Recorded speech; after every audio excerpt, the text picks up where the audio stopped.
Distinguished special guest, Excellency, the incoming Vice President of the Republic of Ghana,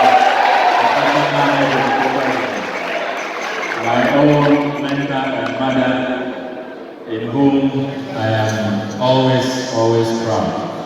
I also acknowledge distinguished members of Parliament, our host MP, our former regional minister, and Cape Coast South MP, Honorable Ricketts Hagan, our youth organizer, Comrade Horace, our former Deputy Ambassador to China, all our executives, regional executives, constituency executives, TAIL executives, branch executives, our hard-working and dynamic lecturers, and all of you, courageous TAIL members. This is one of the most attended general meetings I have attended. And I want to congratulate all of you. When you are invited to a TAIL meeting, and that particular branch of TAIL is alive, is growing, is dynamic, you can tell. You see it, you feel it, and the evidence is all around you. And I can see that the Cape Coast North constituency, the University of Cape Coast TAIL, is moving from strength to strength, from grace to grace, from glory to glory. And that this seat that the NDC won in 2020, the seat is with the NDC to stay. We are winning in 2024, we are winning in 2028, we are winning in 2032. I am so proud of the brother that you gave us in Parliament. Rather, as we all call him, is not one of those who just adds to the numbers. You have seen from monetary proceedings from the House that he is one of our eloquent, articulate, forceful, fearless members of Parliament. I was always longing to meet him. I didn't know him, I've never met him, but he was all over in the news because of the machinations, the shenanigans by the MPP against him. So I was always wondering, who is this that the elephant fears so much that they don't want him to be a parliamentary candidate? Abusing the court processes, desecrating the electoral commission, doing everything. I was always discussing with my boss in the office, and Prof said, don't worry, he's a strong man. He will emerge and he will win that seat. They are only making him stronger. And her words came to pass, and they got their greatest nightmare. He eventually surmounted all the hurdles, became the parliamentary candidate, and he cleared a deficit. In 2016, if you check the records, we lost by a margin of more than 3,000. He cleared that 3,000 deficit and opened a gap of more than 1,000 to defeat a deputy minister of education. Despite all their resources, despite all the machinations, all the conspiracies against Raga, God was on his side and he emerged victorious. And we in Parliament are eternally grateful to you for giving him to us. He is such a formidable addition to us in Parliament. And we are strong, we are mighty. The MPP is scared of us because of people like Raga.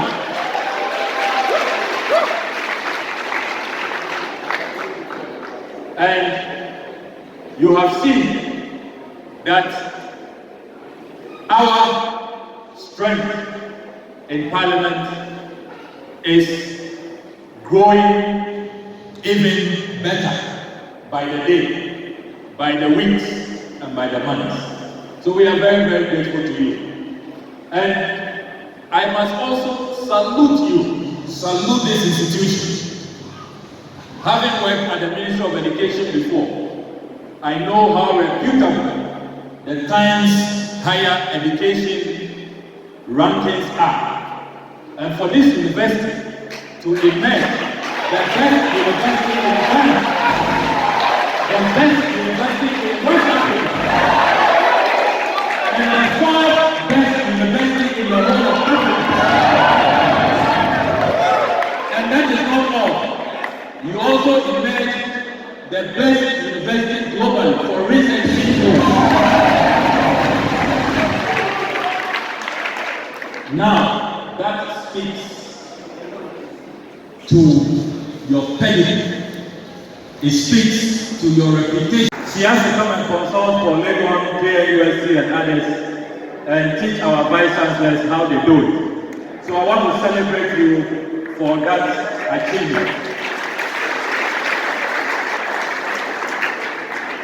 And you may not have noticed, but have you observed that since you made history and appointed Professor Nana Okudzeto as the first female Vice Chancellor of a public university, the others are following suit.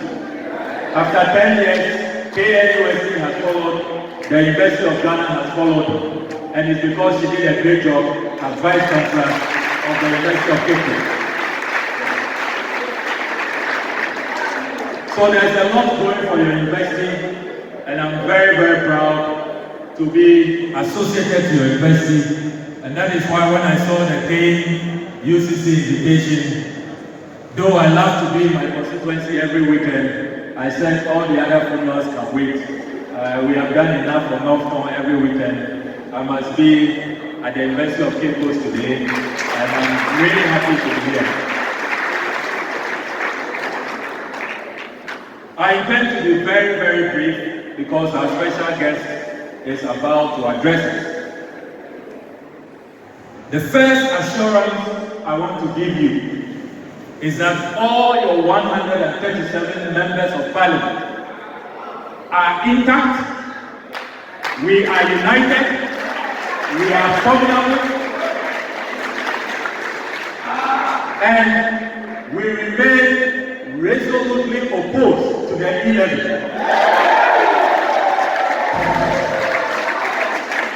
We are determined to keep the E-LEVY at the ICU until it dies.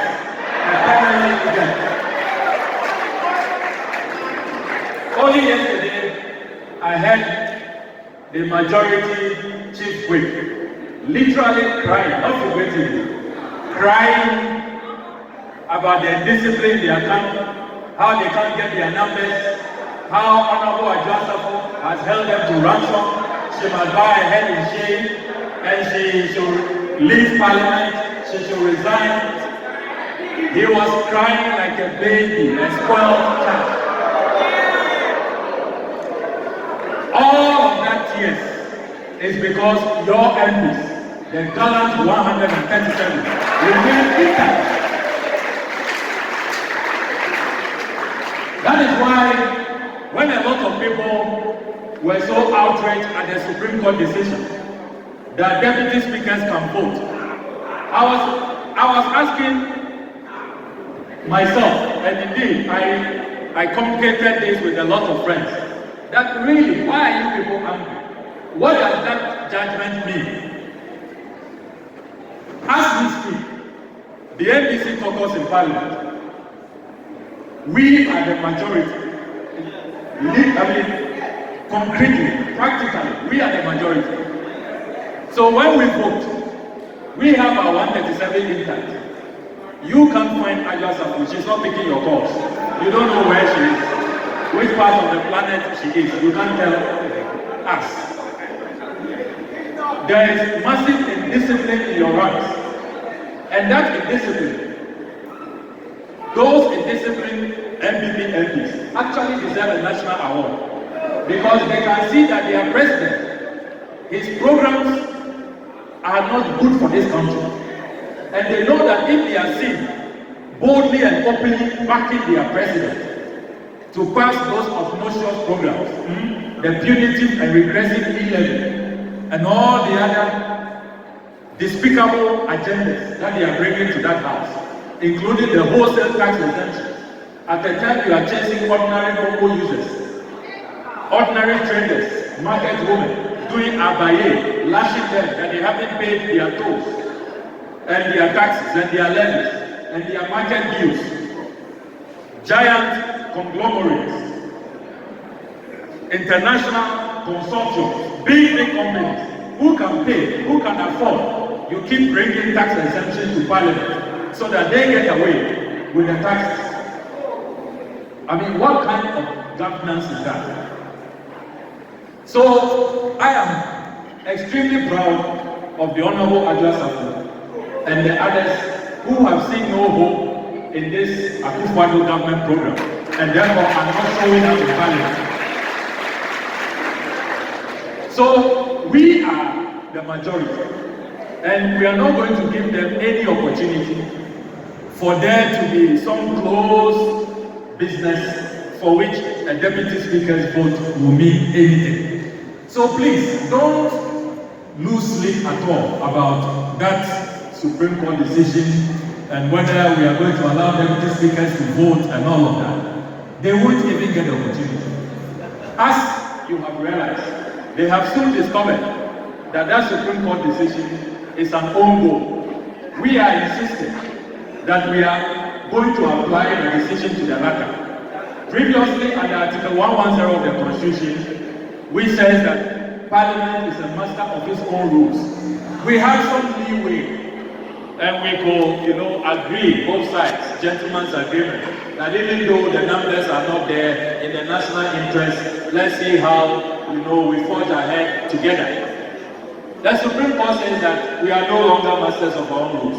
They are even telling us what kind of standing orders to have. The political question doctrine doesn't matter any longer. Separation of powers, which since the 16th century, the likes of Baron de Montesquieu, John Jacques Rousseau, the people you have been learning about, propounded. Suddenly, all those theories we were taught in the universities don't matter any longer. It doesn't matter. So we are being told that we must apply Article 102 strictly. A convening quorum 110, 92. So we apply this strictly. A decision-making quorum is half.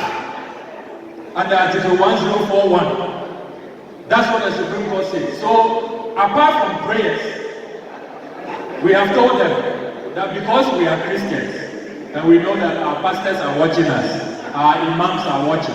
So, as for prayers, and they say normally we should close our eyes and pray. So, when your eyes are closed, you can't really see the numbers, whether we have a quorum or not. So, we have told them that as for prayers, the merciful Father, the Almighty, must show us a lot of grace. So we will allow prayers. But after prayers, when we open our eyes and we see that there is no quorum, particularly our colleagues on the other side who have lost confidence in their president and are not showing up in parliament, we will insist that on every matter, parliament must have a quorum before we will convene. So now I hear them screaming and wailing, raving and ranting, kicking their legs in the skies and saying that posterity will judge us and all of that. When they were jubilating about the Supreme Court decision and saying the Supreme Court has vindicated them, they didn't know posterity was just around the corner. So we will apply the Supreme Court decision to the latter. And you can be rest assured that as things stand now, 137 NDC MPs, we are intact. And we remain resolute. We are opposed to the E-LEVY. Now, you must have heard that whilst we are meeting here today, the President has convened a special cabinet meeting, which has been hyped. And it's been talked about as if it's the first time a cabinet is meeting anywhere in the world. My brothers and sisters, this is the same cabinet. There has been no addition, no changes. Same cabinet which has brought us to this point. You heard the respected economist, Honorable Okudzeto, who leads us on economic issues. He is our consultant on the economy. And a practical economist, not a theoretical one.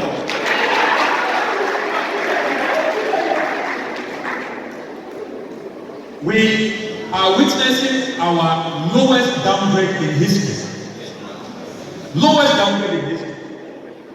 The cedi has fallen to an all-time low.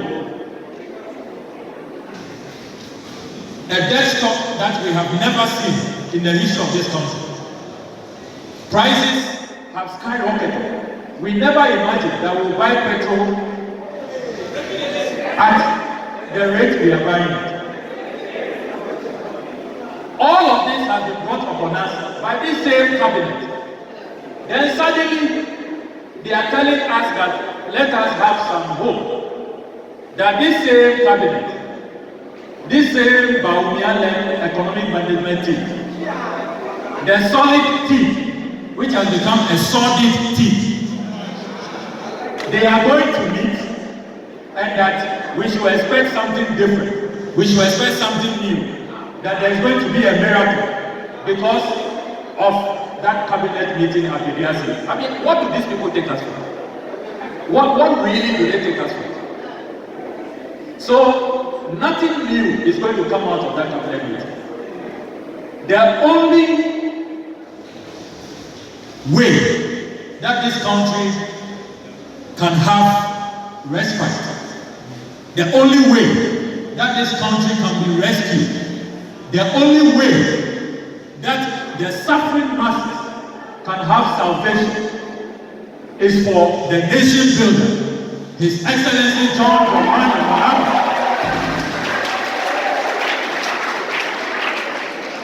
And a vice president who is not talkative, who is not a deceiver, who is not a theorist, who has shown practically that she is a doer, who has managed the UCC economy. This is investing. It's a whole economy.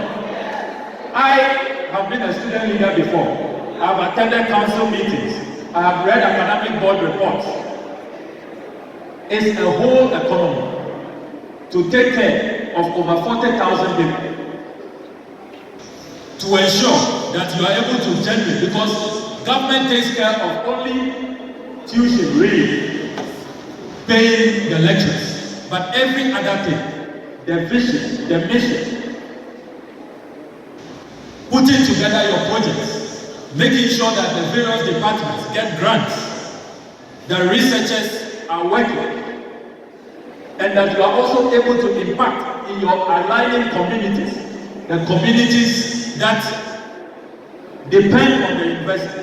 It's no joke for somebody to manage a university, and there was not a whipper, there was no industrial action, there was no shortage of funds, shortage of resources. During her time, we have seen the record. The UCC was able to be self-sufficient in food, in water. You were producing your own water. You had your own farms. And I know because other universities came to learn from the UCC example under Professor Nana.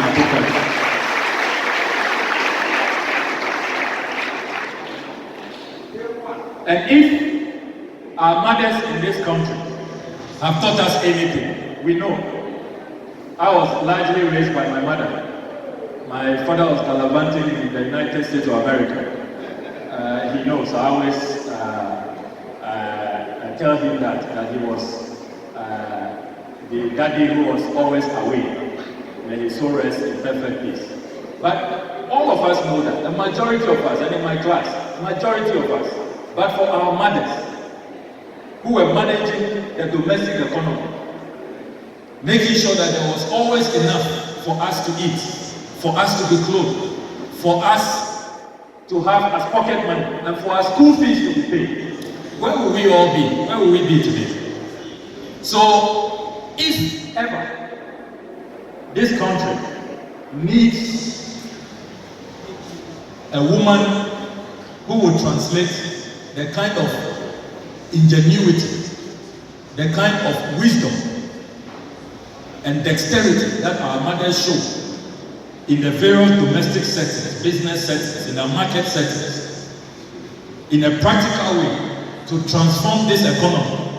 Because can't we see that all the things we have been doing the same things since the 1980s, 90s, it hasn't worked. We always have a bust and boom, bust and boom. We need a new paradigm. We need new ideas. We need real economic transformation that will not just be tinkering at the seams. If there is any time that we need fresh hands, fresh ideas, and a motherly touch to be chair of the economic management team, it is this time. And in 2025, this university will make history again. This university will not only be the first in Ghana and West Africa, but it will be the first in giving this country the first female competent chair of the economic management team. And you can be rest assured that she will not go missing. Last night, I saw something on social media. I had such a great laugh. And you, the youth, you have a wicked sense of humor. You have done a nice design with Baumier's effigy. And the question is simple. Jack, where are you? The economy is looking for you. The man has transmogrified into an overnight IT expert. Osla Owusu, the Minister for Communications, doesn't have a job any longer. She really is not doing much. The Vice President has hijacked her space. He doesn't want to talk about the economy any longer. You can be rest assured, Professor Nana Okudzeto will not go missing when she becomes the Vice President of the Republic of Ghana. Now, as I conclude, as young people, You must be concerned about the direction of this country. I know you love research. And UCC, you've always had a higher grading mark. You've always had it. I've always joked with my friends that if I was in UCC, I wouldn't have been able to do all the student politics that I did, from first year, becoming press secretary, all the way to becoming youth president. Because I don't think I'm that talented. Your high grading point will have exposed me big time. So, I want to refer you, these talented ones, to the 2021 Population and Housing Census. Please try and get a full copy. It's a voluminous document, but take time and read it. And you will see that if we give this country to the New Patriotic Party for another 4 years, we are doomed. There will be no country left. Are you aware? Are you aware that in the 2021 Population and Housing Census, youth unemployment has tripled since the last census? The 2010 census, youth unemployment was 5.4%. When you read this population and housing census, youth unemployment is now 13.4%. So all the claims they were making about massive job creation, planting for food and jobs, having created millions of jobs, and all of that, the population and housing census has exposed all of that. 13.4%. More than 1.5 million young people, mostly graduates, 3 years, 4 years, cannot find jobs, according to the population and housing census.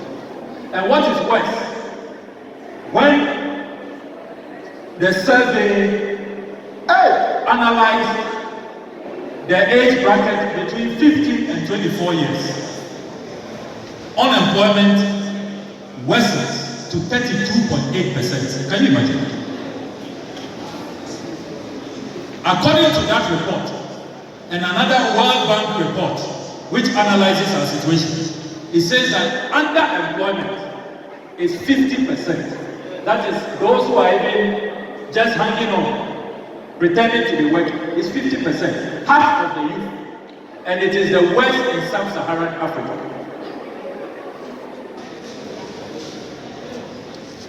Still in that report, the 2021 Population and Housing Census, and this is a report released under President Akufo-Addo's administration.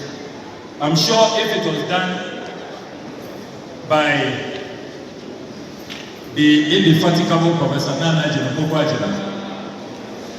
who is a celebrated academic, they will still have questioned her methodology and the results, and they will have said that it is quack and it is whack and it is not credible, it should be ignored. So this is their own, they paid for it, they commissioned it. 2021.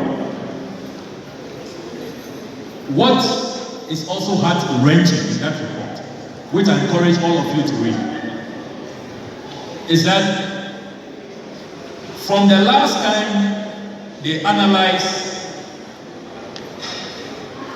our residential conditions, how our people sleep. He was bold enough to tell Ghanaians that the presidential jet is too small, that tall President Akufo-Addo cannot stretch his legs. A presidential jet, which Liberian President Mia, and it has been confirmed. I found a person, the foreign minister came to Parliament and confirmed that there's a tall list of African presidents who keep applying to use our presidential jet. President Mia, you football followers, you remember, former World Player of the Year, tall, bulky striker, who is now president of Liberia. He applies to use our presidential jet. He wishes that his country owned one. And they don't have it because it doesn't come cheap. Check the records. It costs us $36 million to buy that presidential jet in 2008. It doesn't come cheap. Many African countries don't have it. President Weah applies to use it, and we allow him to use it. President Madabio, you can Google him, the Sierra Leonean president, check his height. He uses it comfortably.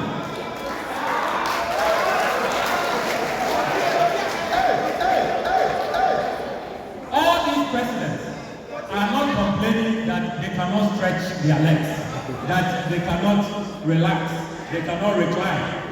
They are all comfortable in using the jet. I didn't know that the current president is taller than President Mahama, is taller than President Mills, and that they didn't care about stretching their legs, and they didn't care about comfort. All those cock and bull stories have all been debunked.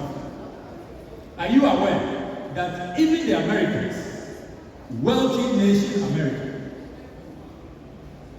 they have suspended plans to buy new presidential jets? They bought their Air Force One in 1990. They are still using it. That's the same presidential jet Biden continues to use. The Namibians, they bought their Falcon. They have an older version of the Falcon. That is what they have been using since 1991. The Namibians. And all of this information is online. I know I'm talking to intellectuals. You can check. Check Namibian presidential jet. It's a Falcon 700EX.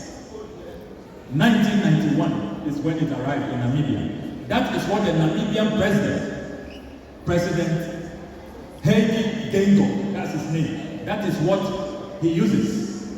And all the meetings that President Akufo-Addo arrives with his chartered jet, which by the way, it is now $18,000 an hour. Because of the global, they have also got an excuse to increase it because of Ukraine and Russia. So it's now $18,000 an hour. And I received their email confirming the increase because they know I take keen interest in their operations. Now, the Namibian president, he arrives at all those functions with even an older version of the Falcon. Other presidents who don't have presidential jets, they fly commercial. The South African president flies commercial. Even though South Africa has a presidential jet, sometimes he believes that, look, let me just cut down costs. And he'll put out the videos flying commercial. And this is one of the wealthiest men in Africa. On his own, he can buy 10 private jets. He will even fill it. He's a majority shareholder in MTN. He was the richest black man in South Africa at the time he contested to take over from Jacob Zuma. Very rich man.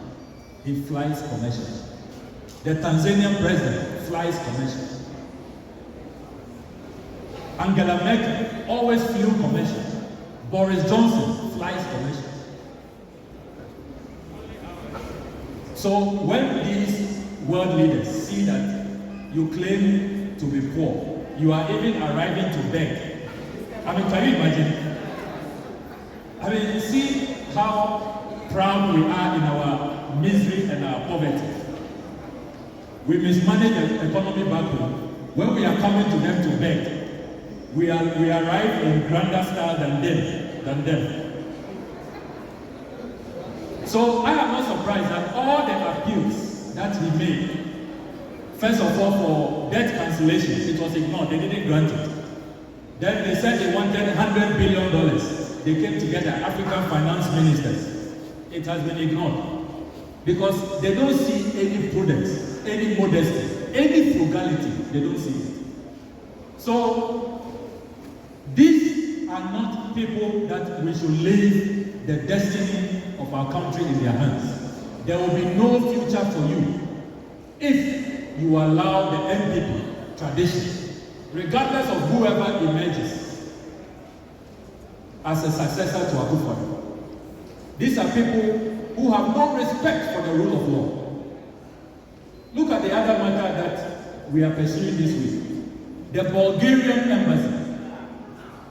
Can you imagine? an appointee of the president, Dr. Yao Eduampoma, who is still at post. Can you imagine? President Mahama, there was one of our colleagues who was caught on tape dreaming about having $1 million. In President Mahama's government, you can't even dream about being rich. If you want to be rich, go into the private sector, go and do business. She was fired promptly. This person is not a dream about one day owning a property that looks like the Bulgarian embassy in East Cantonment. He actually took a bulldozer, got police protection, and went to pull down the whole embassy. Can you imagine? Can you imagine? And those of you who are law students here, you know about the principle of inviolability under the Vienna Convention on Diplomatic Relations in 1961. You know about that. That a diplomatic enclave is a jurisdiction of that country. That is Bulgaria. What that man did could have caused war between Ghana and Bulgaria. Our luck is that the Bulgarian president is not Putin, who is having to try his weapons. He hasn't flown missiles in a long time, since the Second World War. So when Ukraine brought themselves, he said, yeah, I've been looking for an opportunity. You know, that is our only luck. It's an act of aggression. It's a declaration of war. And since then, you have no idea how many ambassadors have called me, relaying their own stories. And in the coming days, you will hear more startling revelations about the looting brigade and the total disregard, the indiscipline, the lawlessness that President Akufo-Addo and his appointees. Now, after they have been exposed, they say they've set up a one-man inquiry. When I saw that post, it reminded me of what Ross Perot said, the United States independent candidate, in their presidential elections. He famously said that when you see a snake, you kill it. You don't form a committee over the snake. So the committee is coming to check whether really they demolished the structure, how it was demolished, how many bulldozers did it, what time of day it was done, how long the demolition took place, what was the noise levels during the demolition, how many eyewitnesses were there when the demolition took place, and who cleared the debris, when they started constructing the multi-apartment complex that is now on the site, whether Dr. Eduampoma was mentally sound at the time he led the demolition, who is the IGP at the time who supported him with the policemen and all of that. Setting committee over snakes. Let you or me or Professor Nana Okudzeto not even succeed in demolition, but let it be reported that we tried to enter a diplomatic enclave without permission, without invitation. Maybe we were agitated that we have put in a visa application and it's not coming, and we want to go and show some force that we are opposition hardliners. You see what will happen to us. Our sleeping place will change. As we speak, Dr. Yao Eduampoma is still an appointee of the president at the NDPC. And look at the irony. This is a man who has been sent to the NDPC. You know the NDPC, National Development Planning Commission. He has been sent there to help us develop, to plan the future of our country. And this is his mindset. This is how we are going to develop. This is how we are going to plan our country. We'll violate international conventions. We'll bring down embassies, free for all, a lawless society. and you go there, invade, and then you start building your apartment complex. That is the kind of future, that's the kind of Ghana that we are going to have. And these are the people who are planning the future of our country. Can you imagine? Just think about it. Reflect about that. So, ladies and gentlemen, you can see that if we give the NPP another minute, there will be no future. What we have to do, therefore, is to close our ranks, come together, and work very, very hard. Let us not be complacent. Many people are saying, oh, we have won already because of the mess. No. We are dealing with people who don't play fair. If they can do what they have done, to a diplomatic enclave, and it's not the first time, they did it earlier to the Nigerians, the Nigerian High Commission. And I've told you that in the coming days, I'll expose 3 other embassies, what they have done to them, and you'll be shocked. These are people who clearly don't play fair. So we must be vigilant, we must be professional, we must be sharp in how we defeat them. And we must not defeat them in a way that will allow them to go to the courts. Because you know what they have done over there too. Every section of our society, every sphere has been desecrated. So, like Azuma Nelson said, we must go into this boxing match with our own referee. It must be a knockout punch. The elephant must be knocked out and made totally worthless. The elephant must go into a coma where it is even impossible to resurrect. That is the kind of victory that we must secure. Having said that, it gives me very, very great pleasure. It is always an honor to invite to the podium the first female Vice Chancellor of a public university, former Minister of Education. Under her watch, Ghana, 4 consecutive years, was adjudged the best WASI performing country. Under her watch, we had the best BECE performance that has never been rivaled. And as for her accomplishments, I can go on and on and on, all the way to FAWE, to UNESCO. She is celebrated globally. It is with very deep honor and privilege that I hand over the mic to Her Excellency, the incoming Vice President of the Republic of Ghana, Professor